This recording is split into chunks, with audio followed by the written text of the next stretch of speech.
Et néanmoins, et il faut le dire, et on le dit, il y a du mieux tout simplement parce que les policiers multiplient les opérations. On fait de la police de l'actualité, en fait.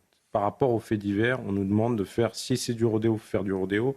S'il y a des sécurisations par rapport à du terrorisme, on fait des sécurisations par rapport à du terrorisme. Les violences intrafamiliales, Marseille avec le trafic de stupes, voilà, on fait tout. Par exemple, en période estivale, on va accentuer les rodéos, okay, les sécurisations. Donc, je crois que je l'ai fait sur un Skype sur votre antenne. Juste après l'hiver, on a commencé déjà. Et c'est ça la nouveauté, c'est que dès qu'il y a un peu de soleil, dès qu'il y a un peu de lumière, dès qu'il pleut plus, et c'est ça le problème, c'est que on recommence avec les rodéos et ça dure une semaine et c'est là qu'on a des accidents. Vous êtes venu, Reda Bellage, avec une affiche pour témoigner justement de ce manque de moyens. Et vous abordez notamment une question, c'est la lutte contre l'immigration irrégulière. Et vous demandez des renforts supplémentaires, renforts judiciaires pour lutter contre l'immigration irrégulière sur Paris et sa petite couronne. Il y a 100 effectifs, un besoin de 100 effectifs. Et sur ces 100 besoins, combien? En judiciaire, 0. Et pour les 10 pour les CRA, les centres de rétention administratifs. Et 10. Voilà.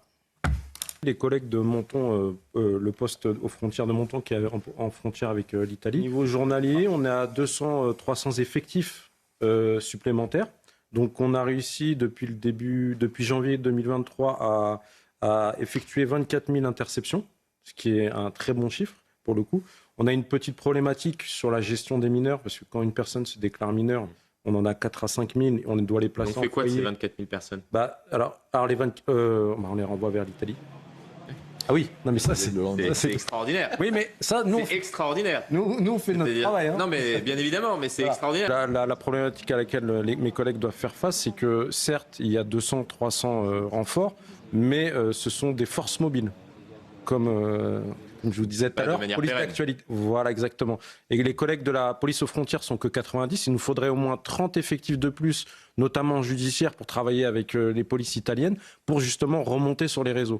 Et après, vous avez un gros souci. Soit vous avez une partie des migrants qui vont vers Calais pour aller en Angleterre, et ceux qui ont pour objectif de rester en France, soit ils vont vers Marseille, soit dans les grandes villes, comme en région parisienne.